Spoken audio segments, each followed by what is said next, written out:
Programming Coordinator here at Durham County Library. This presentation is sponsored by the Durham Library Foundation. We have some great programs coming up all the time. Please check the brochures at the table back there and look at our website. And if you, restrooms right over here if you need them. And if you enjoyed today's program, we would appreciate you filling out an evaluation form on the way out, letting us know your thoughts. It helps us with our future programming. Lani Simeona is the production coordinator for the Full Frame Documentary Film Festival. She joined the Full Frame team back in April 2007, just 2 short weeks before the 10th anniversary film festival. She has performed a number of roles at the festival, including office manager, artist services coordinator, and communications manager. Recently, she attended the Sundance Film Festival, Art House Convergence, and Mill Valley Film Festival in California. Please help me welcome Ms. Simeona.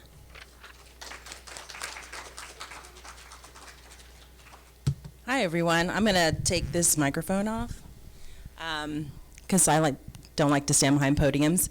My name's Lani. I'm with Full Frame. Thank you for coming out. We're going to go over some tips on how to, first of all, who's been to the festival before? Oh, so most of you guys, a good chunk of you have been here. That's great. Who has never been to Full Frame? That's good to know too. So you guys are going to get like the scoop today. Lots of tips. My particular job, co-production director, means I handle all the logistics for the festival. So I don't pick the films, but ticketing, volunteers, venues, things like that, I help organize. So we're going to cover everything from passes and tickets to parking to when to show up to what does this mean, to the fact that we have a ton of free events at the festival that a lot of people don't know about.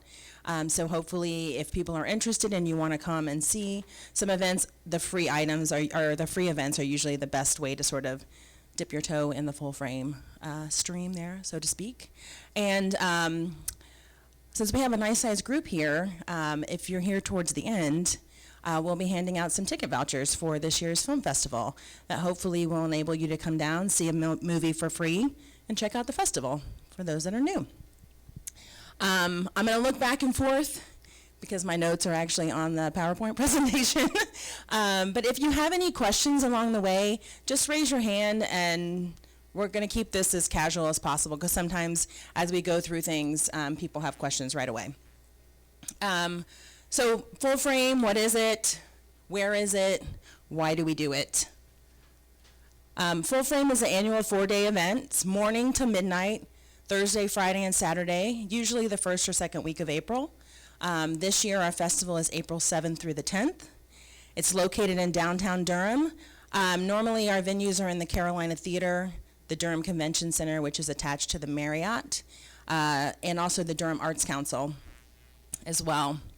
What we do from a Full Frame perspective is to sort of create a space that brings together filmmakers, film fans, and the community so that you can talk one-on-one about what you've seen, talk to filmmakers, talk to film subjects, things like that. It's a very casual environment. It's a very intimate landscape. We don't keep the filmmakers from the attendees. We want everyone to sort of mix and mingle and chat. And I know firsthand from our filmmakers, they love our audiences. They love that people ask questions. They love that people come up and talk to them. They seem very interested in their film. It's one of their favorite things about coming to Full Frame. We're also more than just an annual event. For those of you who don't know, we offer free programming from May until January every year. A lot of films are at the Full Frame Theater at American Tobacco, but we also do screenings in Cary, Raleigh, Chapel Hill, Carrboro area, and some venues outside of that. So free programming throughout the year. Any questions so far? No?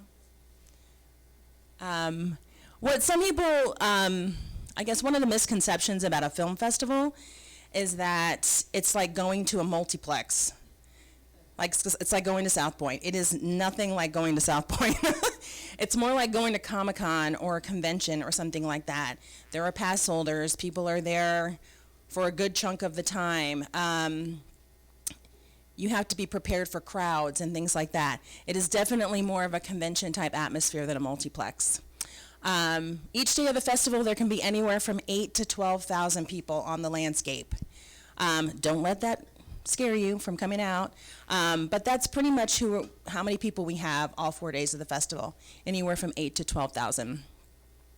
You should be prepared to stand in lines and wait. Again, unlike South Point or the movie theater, coming to Full Frame does require you to be in line early so that we can get things seated, so we can get films started on time, because a lot of people are there to see multiple films, and once one film starts late, that affects everyone else's schedule throughout the day. So it's really important to make sure we start films on time. Again, don't be afraid to chat with a filmmaker or a film subject. They're probably standing in line next to you. They don't have their own private lines. They are in line. They are outside eating on the plaza, one of Giorgio's Mediterranean dishes, if you've ever been to the festival. They're right there. So feel free to go up, chat, and talk to them. Arrive early. You're going to see that a lot. Get there early. Don't get there at the last minute. And stay late. Just make a day of it. It'll really sort of help you experience the festival a little more stress-free than trying to rush and sort of navigate your way through the event a little bit. Passes versus tickets. Has anyone here bought a pass to the festival before? Anyone just bought individual tickets? Okay, individual tickets. Anyone just last minute line it? Just get in the standby line? Okay. So we're going to talk a little bit about the differences between passes and tickets and what may be the better option for you. So passes, if you plan to be there for 2 or more days, basically a majority of the festival, a pass might be your better option. There's 4 different types of passes. There's a 20-plus pass, a 15 pass, a 10 pass, and a student pass. And those numbers go along with the number of tickets attached to that pass. The student is basically a discounted version of the 10 pass for students with IDs. The perk of the pass is that you get tickets before they go on sale to the public. However, you are limited to 1 ticket per film and event, per pass holder. So passes can't be shared. A couple can't buy 1 pass and split the 10 tickets or split the 15 tickets. It's 1 pass per person, 1 ticket per pass. And if you do stand in the last minute line and get in, pass holders do not pay the last minute line ticket fee. You just show them your pass, they give you a ticket. If there's one available, you go and sit down and watch the screening. Any questions? No? So tickets, individual tickets go on sale about a week before the festival, and that's where you can actually pick what you want to see. The schedule is out, the schedules come out 2 weeks in advance. When you're buying passes, there is no schedule yet. You have no idea what we're playing or when films are being scheduled. But tickets, you can actually buy those after the schedule comes out. You can sort of like put together a game plan, figure out what movies you want to see, and then try and purchase a ticket to those. 3 different types of tickets. There's a film ticket, a special events ticket, and that's for the opening night party or the awards barbecue, and then the last minute line tickets.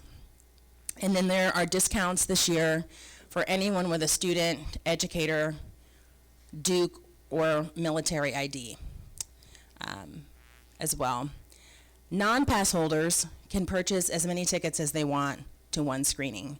So although the pass doesn't enable you to do that, if you wanted to buy 2 or 3 or 4 tickets for your family to go to the opening night film, you could do that with individual tickets.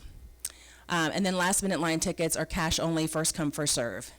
And if you're not sure what the last minute line is, it's basically like a standby line. And if people do not show up who have tickets, they will count empty seats and then basically sell those to the people in the last minute line. It's a great way to get into some venues that way, because there are always people who at the last minute decide they don't want to see that film. And this is just basically sort of comparing the two. Passes are limited. There really aren't a lot of those on sale. The bulk of our passes are the 10 pass. It's the most popular. It's the least expensive.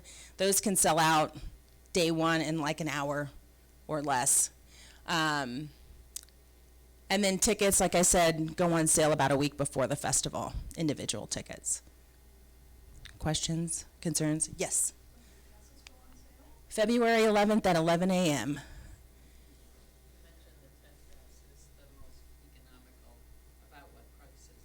It's 164, I think, 164.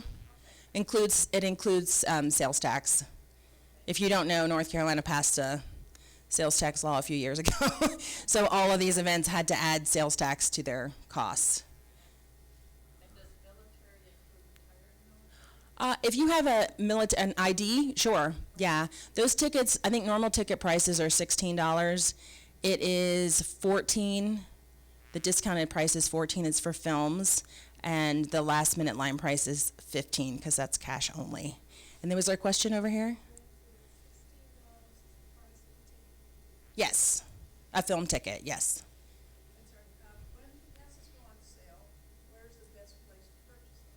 You can purchase them online. There'll be a link on our website on the passes and ticket page, but all the passes and tickets are sold through the Duke University box office. So if you work for Duke and you're on campus, you can go to the Bryan Center and buy them in person at 11 a.m. on February 11th. You can call at 11 a.m. on February 11th. Keep in mind those phones are going to be busy. Or you can buy them online, same time.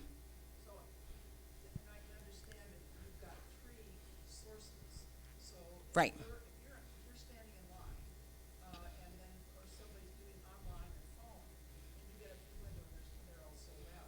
I'm just wondering how priorities are set in terms of how it's sold. I think it's first come, first serve, how it comes through. I mean, online is probably your best bet to do it, and instead of standing in line. Not a lot of people buy them in person, I have to say. I'm usually at the box office with their team for the first couple of hours. I've seen maybe 10 people tops buying them in person. The phones are ringing a lot, and most of those sales are online. So online is probably your best bet. Any more questions? Okay. So navigating the festival. Now you have a pass or a ticket. Now what do you do? When should you arrive? Arrive early. Again, it's going to be a lot. Arrive early. Leave plenty of time to park, pick up your passes and tickets, and get to the venue. You can't pick up your pass or tickets until the festival, until the Wednesday before it starts. I would suggest picking them up on Wednesday or Thursday morning. Just before, I would not suggest running to pick up all of those things and trying to make your film at the same time. Definitely want to get there early. Seating begins 30 minutes prior to the film start time, so it's encouraged that you're in line 30 minutes ahead of time to make sure that you get in, because once seating is concluded, even if you have a ticket, it becomes invalid. So you don't want to miss your opportunity to get in. Again, beat the crowds. Try and pick up your passes and tickets on the Wednesday before the festival, or just leave yourself plenty of time to get there, get all of those things, and make it to your venue. We may also this year bring back the print-at-home ticket to help people just eliminate lines of standing in the box office trying to get their will call tickets and things like that. So we actually may have the print-at-home option this year. Although, who still has a printer? Yes.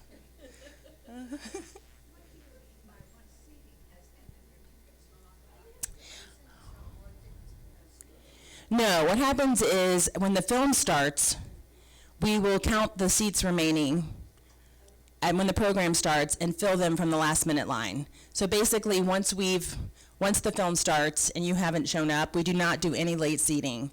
So your ticket is basically null and void. Does not guarantee a seat unless you're there in advance. Is there another question? Yes. No.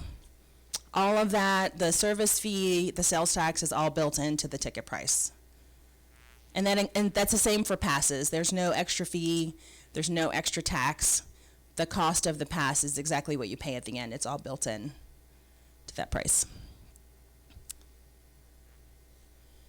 Where should I park? So there are actually 8 public parking decks and lots within a 15-minute walk of the festival site. And when we refer to the festival site, that is usually the Carolina Marriott Durham Convention Center area. Street parking is free after 6 and on weekends.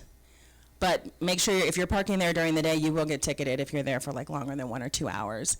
On our website, we actually have a Google map that locates all of these parking decks and parking lots and their walk time from that lot to the festival site, which is super helpful. The center garage, which is the parking deck directly across the street from the Carolina, is like the busiest lot. I would just not go there.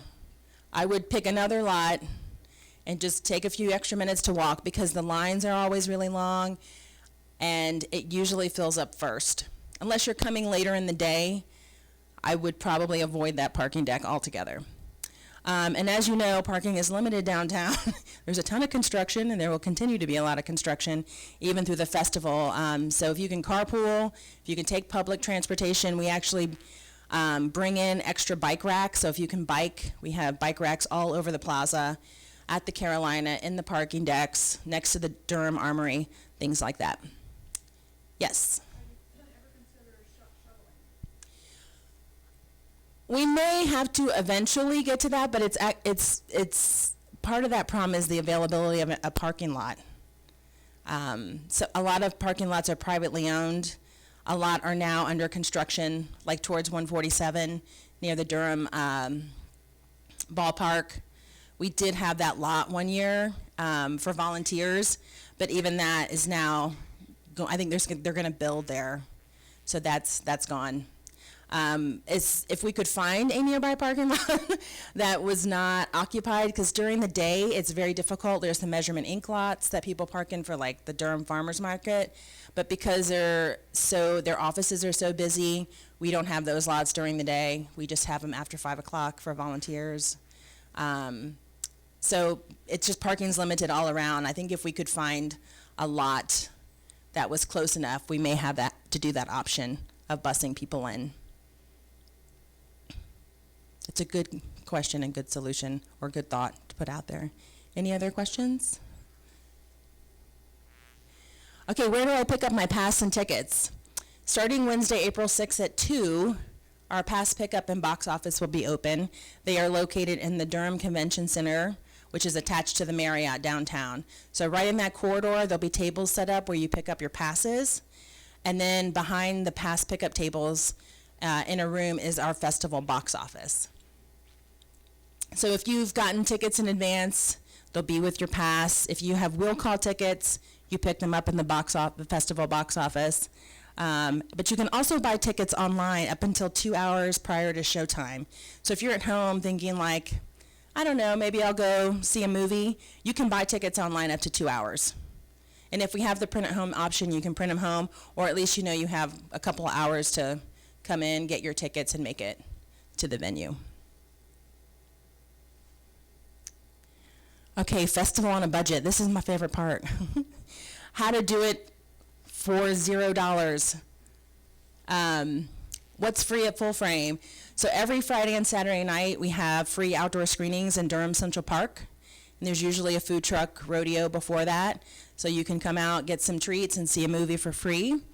Friday and Saturday, we also have panel conversations, talks between filmmakers or industry people. Those are all free. There's 3 on Friday and 3 on Saturday that last about an hour. Sunday night in Fletcher Hall, it's a 1,000-seat venue in the Carolina Theater. We do our free closing night film that we hope you guys will come out.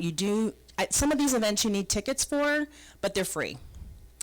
And then we have various specialty programming throughout the festival that's also free. We have a summer School of Doc program that we run, and then they show their film during the festival. And sometimes there's a couple of other events similar to that that will be listed in the program as a free event. And then again, we have free programming from May until January every year. So if you've never been to the festival, seeing something for free is always a great intro to come in, see a film, and then just sort of walk around the landscape. You can walk around even if you don't have a ticket or a pass, and just see like how people are moving, where the box office is, how people are getting around, and then that may encourage you or make it seem a little less scary to just buy a ticket and sort of go for it. You can also volunteer and see films for free during the festival. We bring in about 400 volunteers every year for Full Frame. Our volunteer application is now online. So volunteers have a volunteer pass, which enables them to use the last minute line for free too, just like other pass holders. And then you also get 5 free tickets to films and events at the festival, along with a really snazzy t-shirt and a really cool volunteer lounge with snacks and drinks. Last minute tips. This is what you're here for, because these are the ones we don't normally tell anyone. Arrive early. Surprise, arrive early. If you're not sure like what your chances are to get into a film, pick a film in a larger venue. Pick a film that's playing in Fletcher Hall. There's 1,000 seats. Pick something playing in Cinema 3 or 4. Those are our venues that we build out in the convention center, and those are anywhere between 400 to 450 seats. But your chances will increase to get a ticket to a film if you pick a larger venue. As soon as you start picking smaller venues, it becomes really difficult. See a film on Thursday and or Sunday. Those are the 2 slowest days of the festival. So if you don't want to deal with the crowds of Friday and Saturday, come to a screening on Thursday or come to a screening on Sunday. And what we do is Sunday, the first half of the day is usually new programming, and then the second part of the day we rescreen a lot of the award winners, because we have our Sunday awards brunch right in the middle of the day, and as soon as that concludes and we announce all the winners, we put out what's going to be playing in those rescreenings on Sunday. So you'll get to see some of the best films of the festival without having to deal with a lot of the crowds from Thursday, Friday, and Saturday. Here's the other thing. If you've been to the festival before, you will know that our film schedule sort of is in bands. There'll be 5 or 6 films playing from like 10 to, that start around the 10 to 11 a.m. hour, and then again at like 1 to 2. If you don't want to eat with a bunch of people or wait in line to get food, skip a band of programming and eat during that band of programming, because once your film gets out, everyone's film is getting out at the same time or at similar times. So the lines for restaurants, the lines out on the plaza for Giorgio's tent, the lines for all of those things are going to be really long. So if you can skip a band and eat during it, you can avoid a lot of lines. You'll also see the staff. That's when we eat. As soon as everyone's in a venue, then we go get something to eat because there's no lines. And then take advantage of the free events. Definitely take advantage of the free events. There are about 8, on Friday and Saturday we have 8 free events. They're a lot of fun, very interesting, very entertaining, that I would encourage everyone to actually check out at one time or another. Yes?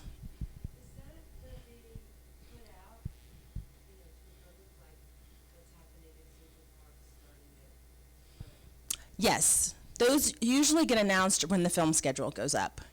The only thing that may get announced later are the conversation, the panel discussions with filmmakers, like what the theme is and who the panelists will be. Yeah, they'll be announced on our website, and usually if you've signed up to our e-news, you'll get that information at the same time. She asked, when will we know what those free events are? So our film schedule comes out March 17th. So there's not a lot of time. Most of our information comes out within 3 to 4 weeks of the event. So the schedule gets announced on March 17th. That means it goes online. Again, if you're a member of our e-news, you'll get that through your email as well. And then somewhere between that and the week before the festival are usually the conversation panels, things like that are announced. Any other questions? We have a short video we're going to show. Oh, don't forget to have fun. That's the best thing. That's the bonus. It's tip number 6. So this is a video that we made back in 2014. It gives you an idea of the festival. Here we go.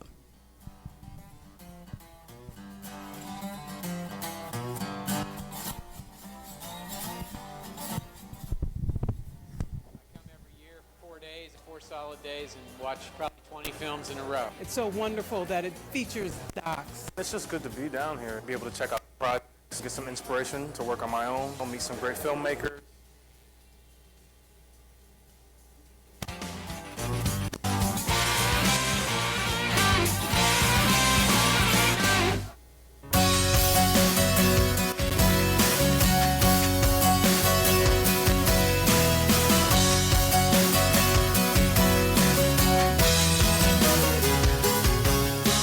It's a great place for filmmakers to really come and hang out and talk about film and what it is that we do. And I've had my best conversations with other documentary filmmakers here at Full Frame. There's no opportunity like it really. You get to screen original content, great projects that are quality, but then you get to hang out with the filmmakers afterwards. The best thing about Full Frame is that everybody is so accessible. It's not like other festivals where you go and it's just a sea of people and you don't have access to other filmmakers. This one, you get the feeling that you're up close and personal.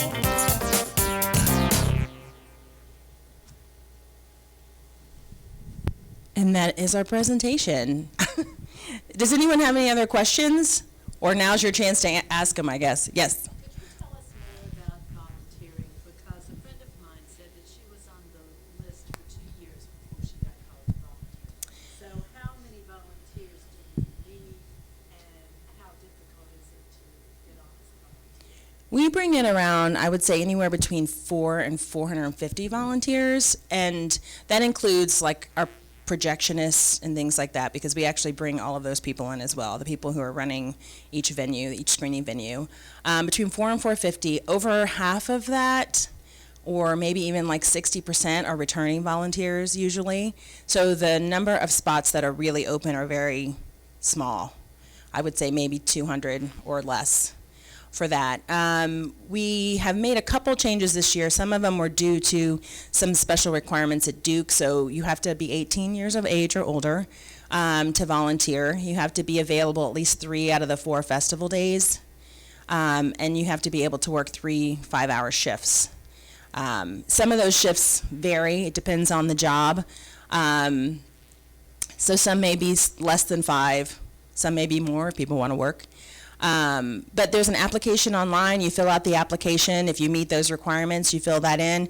And as soon as we meet our limit of volunteers, which I think we're over 300 now, 325 of what we need, then we start a waiting list, because inevitably people will drop out closer to the festival. And then we keep a waiting list of about 50 people or so to sort of fill in those gaps for people who drop out.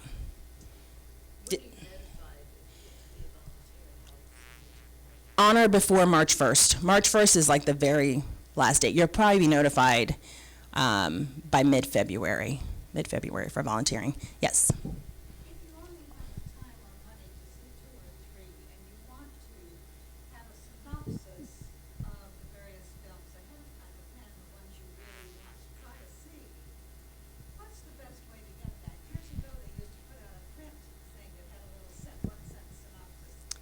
Well, ahead of time, and that was great, but I haven't seen that in recent years. Are you doing that now? We still do that. It's in the Independent Weekly. Yeah. It's usually 2 weeks before the festival, I think, which would have been about the time. It was called the broadsheet, which was like this fold-out that had a poster and had like one-liners and this film schedule and things like that in it. We don't print that anymore, but we do that exact same thing, but in the Independent Weekly. And I think it's 2 Wednesdays before the festival it comes out, because the week of the festival they do like their own coverage of what they've seen, and they write up little blurbs about the different films that'll be in here. But for that particular thing, the one-liners, the actual film schedule, it's usually in the Independent Weekly 2 weeks before the festival. You can also get it on our website as well. Yes? So just to be clear, once the schedule goes up on March 17th, you can also buy tickets online? Not until April 1st. So you have like a good 2 weeks to sort of figure out what you want to see, have an option.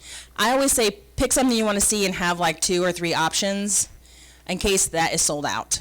And keep in mind, again, if you're picking things in larger venues, you have higher chance of getting a ticket and also higher chance of getting in through the last minute line. Our opening night film always sells out early, but we still get 20 to 50 people in through the last minute line. So it's things like that. It's some people just say, you know what, I can't make it. I opted out. People decide they want to go to another movie, and we always get more people in. So always try the last minute line. Yes, ma'am. I think I missed one. After you purchase your pass, at what point can you purchase your tickets? Depending on what pass you get, there's a certain window. So the 20 plus goes first, and I think they go on March 22nd, 23rd, and then the 25th is the 15th, and then I think the 31st is the 10. I'm pretty close to those dates. And I always would encourage you to go on as soon as your ticket redemption window opens for your pass. Like, don't wait, because as soon as the public gets in, now you're fighting everyone. You're not just fighting pass holders. And yes. It's okay. Well, we have different 4 different passes that you can purchase. Those go on sale February 11th at 11 a.m. There's a 20 plus pass that has 20 tickets attached to it. That's like our high-end pass, the 20 plus. That's like you get seated first at the venues. You get access to tickets first. You get access to our hospitality suite. It has like drinks and snacks and things throughout the festival. So that's like the top line. Then there's a 15 pass and a 10 pass and a student version of the 10 pass. It's like a discounted rate. Each pass has a certain amount of tickets allotted to it. So a 10 pass has 10 tickets, 15 has 15, and 20 plus has 20. When you purchase passes, they always sell out, even though we have no programming. There's nothing announced. So basically people are just hoping our programmers will program really nice stuff, which they're really good about doing that. So we're lucky that we can sell our passes. They are limited in numbers, but we can sell them out before the festival starts. And then individual ticket holders, like, so if you get shut out of a pass, individual tickets go on sale April 1st. So you can buy like 1 or 2 tickets to one thing at that point. Yes, ma'am. Yep, February 11th. Yes. We show about 100 films over the 4 days. Nothing really repeats except for award winners. So it's usually a one-shot. And for those of you who've been to the festival, what I normally tell people is, if there's something in, if you're interested in a movie, Google it and see if who has bought that film.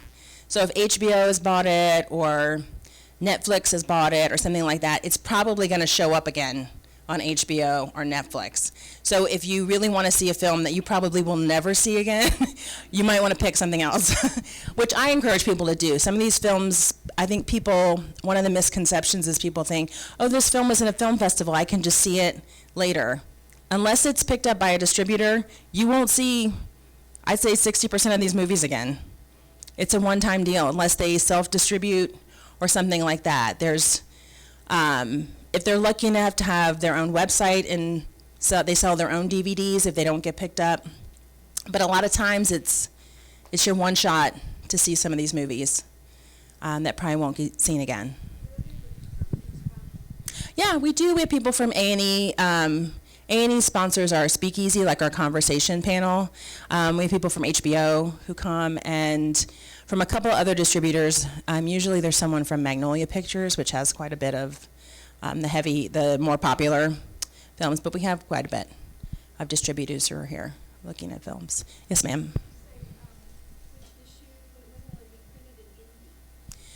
It is usually the 2 weeks before the festival. I don't know the exact date, but it's on the Wednesday whenever the Independent Weekly comes out. And it's right in the middle of that section. But you'll see the one-line descriptions of all the films. It'll also have the schedule in there. So I think it's the week after March 17th. March 17th is a Friday. That's when online our film schedule will be posted. And then I think that Wednesday after it is when it goes in the Independent Weekly.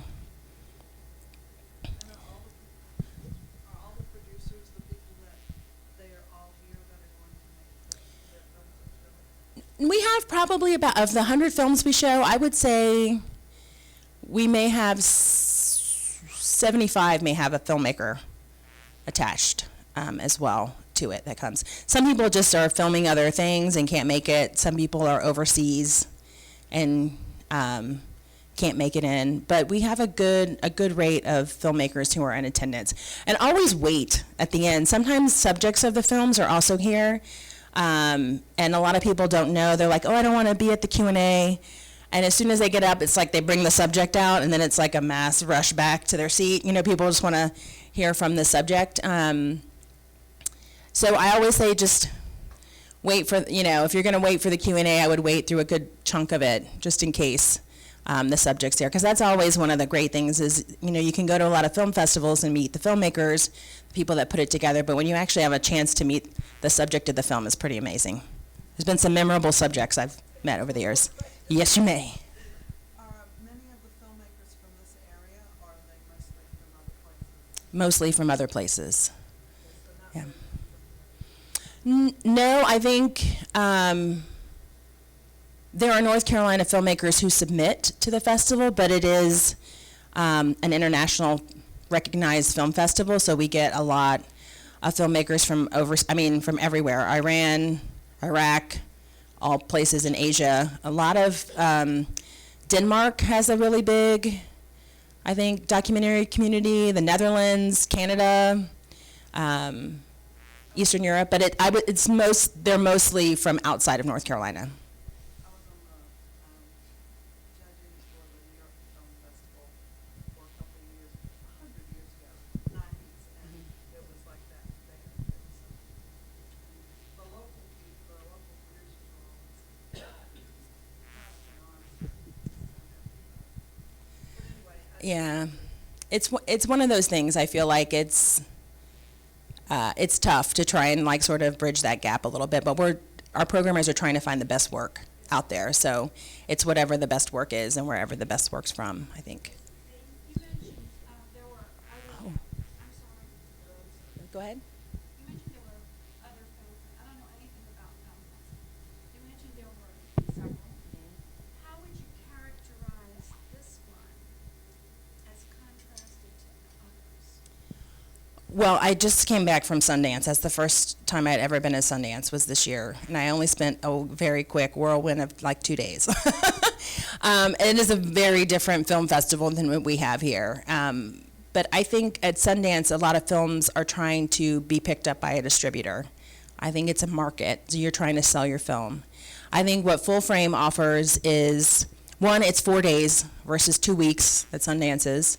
And Sundance is usually, you know, that's what everyone sort of, that's the top of the film festival probably chain there.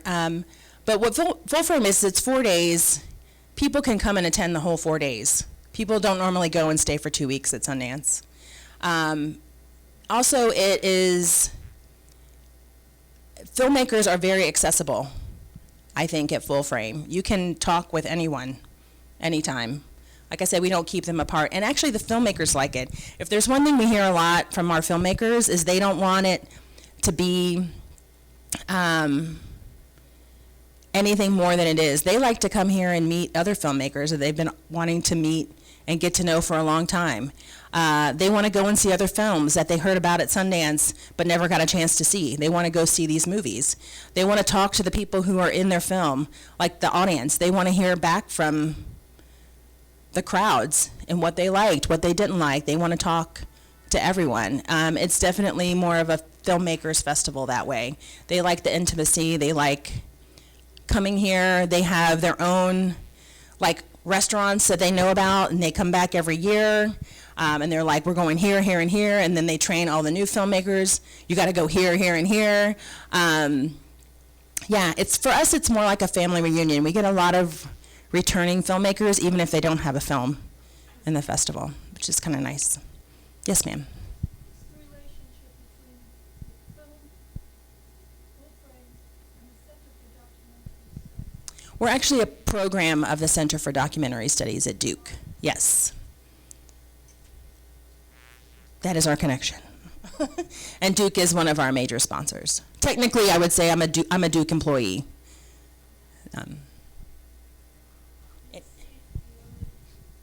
Full-scale documentary? I mean, a lot of these other film festivals have films, but they're not necessarily documentaries. there's a lot of documentary, like only film festivals around the country, and Canada has a big one, Hot Docs, that comes after ours. But I mean, there are quite a few. True Faults is in Missouri. That's a big documentary film festival. AFI Docs up in DC. It takes place in the summer, things like that. So I mean, there's quite a bit of film festivals. I mean, if you've ever been, I always say, we always try and compare it to a convention, because if you've ever gone to any kind of convention and people are pass holders and walking around from one room to the next, everyone's sort of stuck in this square and moving around, that's more or less what a film festival feels like versus going to like South Point to go to a movie. It is 8 to 12,000 people a day, sort of moving from one film to the next. We have great audiences. They want to go see movies. You know, there are people that will sit through 4 or 5 movies a day. I don't know. You know, I work for a film festival. I don't know how they do it, because after like movie number 3, I'm like, I got to take a break, you know. And there's some serious, heavy subject matter in there. You know, it's not all like fun stuff. It is a documentary film festival. It's heavy material.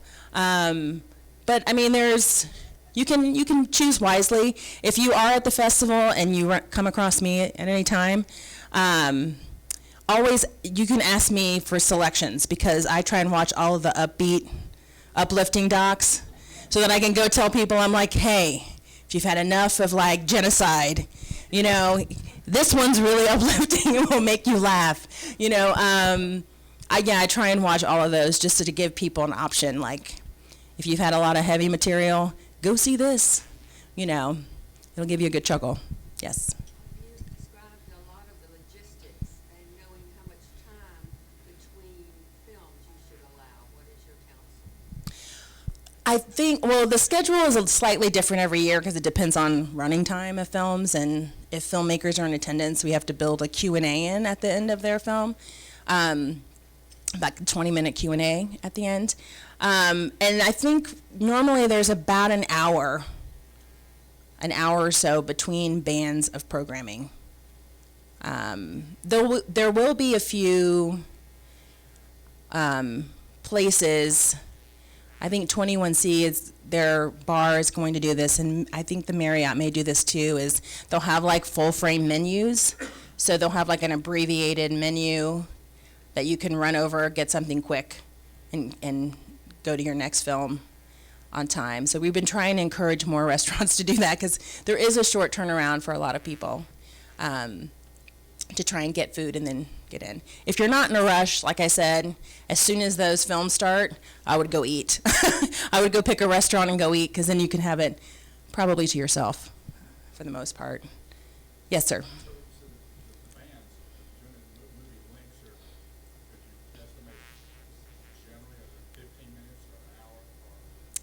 The band, well, usually like most of the films will start around 10 a.m. and then there'll be like 5 or 6 films in that band of programming. So one may start at 10, one may start at like 10:15, one may start at like 10:30, one may start at 10:45, one may start at 11. So they're all sort of starting in this range. And then they're all going to let out basically 2 hours or so later. Yeah. Right. Depending on running time. Say on average a film's 90 minutes, and then there's a 20-minute Q&A. So, you know, about a 2-hour block, and then there'll be like an hour where people are running to get food, and then the people will start to line up again for the next band of programming. Because if you're ever downtown during the festival, you'll see that we try and tell like restaurants, it comes in waves. You'll know when films are out, because everyone's out, and then all of a sudden it'll be like silence, because everyone's back in a movie. And then those films will all let out, and then people will go back in. So it sort of runs like that. Yes, ma'am. Yes, it started as Double Take at the Center for Documentary Studies back in 1998. Double Take Film Festival. And then I think, I could be wrong with the date here, I think in 2001, it may have become its own nonprofit and then switched to Full Frame. The Full Frame Documentary Film Festival. And then, what year is this? I think in 2010, we went back to Duke. Went back to the Center for Documentary Studies as a program. Mostly it was just probably had a lot to do with finances, a little bit easier. I mean, most film festivals, I doubt you're not in the film festival business to make money, you know, that kind of thing. But I think it was just a way to sort of sustain it, keep the festival going a little bit longer. But yeah, so now we are back to part of the Center for Doc Studies at Duke. Any last minute questions? I'll be around if you have any other questions and you want to ask. And like I said, if you're at the festival and don't be afraid to come, even if I'm running somewhere to put out a fire, give me a minute, I'll come back. But if you have questions, just say, hey, I was at the library presentation. I can help you out. Thank you so much for coming out. And I have some ticket vouchers up here. So if you'd like a ticket voucher to this year's festival, I will be handing them out from this table. And what they're good for is they're not an actual ticket, but you can exchange it for a ticket at the festival box office, or if you just jump in the last minute line, you can use the voucher as payment. So you won't have to pay the $15 last minute line ticket fee. Okay? Yes? All three of those. It's online, at the Duke box office, and by phone through the Duke box office. It's the general Duke University box office.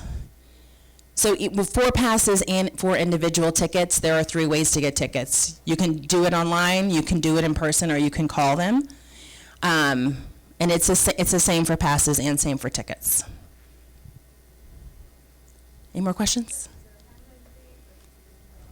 No, all the fees and everything are built into the ticket price. Whatever you see is the price you pay at the end.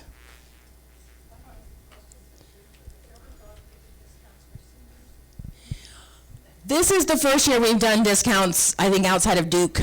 We're getting there. I think we're getting there. I think we're testing the waters to see sort of like, well, how will this work?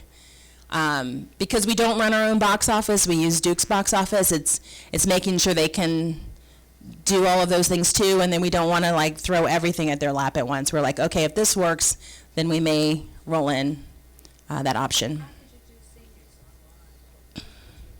It would only be for individual tickets, and it would probably be in person. You wouldn't be able to print those at home. You'd have to pick them up at will call, because even student discounts, you'd have to show your ID at the box office to get that ticket. Realize about calling the Duke box office. So the general Duke box office, you can walk up to it and buy it? It's in the Bryan Center on campus. Yeah, you can walk up and you can call and you can buy them online. Yeah. Thank you guys so much for coming out on Sunday on this beautiful day.